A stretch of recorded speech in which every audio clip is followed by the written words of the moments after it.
Magandang gabi, ako po si Jel Mariano nag-uulat.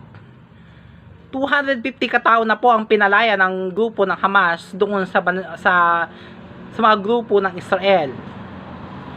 Guys, nagdeklara pa rin po ang US President si Joe Biden na patuloy pa rin ang suporta doon sa bayan ng Israel. And then, ito pong mga pinalaya ng mga grupo ng mga Hamas, ito po ay nagpapasalamat ang Prime Minister na si Benjamin Netanyahu doon sa Estados Unidos sapagkat nagpahiram sila ng 1,000 bomba doon sa grupo ng Israel.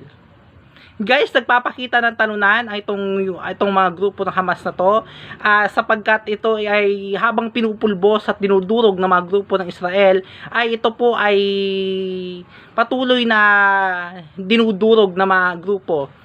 Guys, nagpaparamdam na po sila na sila ay talunan na at hindi na po makagalaw-galaw ang grupo ng Hamas at sapagkat namatay po ang kapatid ng leader ng grupo ng Hamas. Guys, hindi pa rin po natin matukoy kung ito po ay kung sino ang founder ng grupo ng Hamas doon sa likod ng kanilang mga pagre-rebelde doon sa bayan ng Israel sa panghihimasok na sa bansang Israel. Guys, 1,800 katao na rin po ang nasasawi doon sa bansang Israel, doon sa bayan ng Gaza. Then, sa totoo lang po, nagkalat po ang mga bangkay doon sa bansang Gaza, sa bayan ng Gaza. And then, patuloy pa rin po hinahanap ang ibang mga labi na mga nasasawi.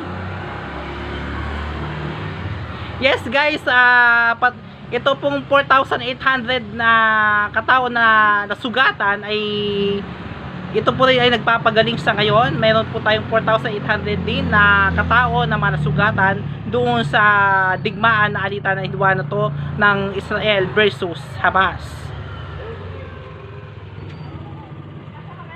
Guys, sa ngayon po wala pa rin pong FW na bagong nasawi maliban doon sa kay Paul Vincent na taga Tarlac, na taga Pampanga, and then si Angeli Aguirre na taga Pangasinan sa edad na 32.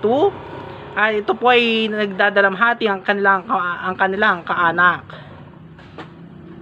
Guys, sa ngayon po nagdeklara si US President Joe Biden at si Benjamin Netanyahu na pauwiin ng mga OFW bilang nanililbihan bilang caregiver doon sa bansang Israel. Guys, ito po yung update, breaking news update. Ako po si Jel Mariano, nag-uulat news. Magandang gabi po sa inyong lahat.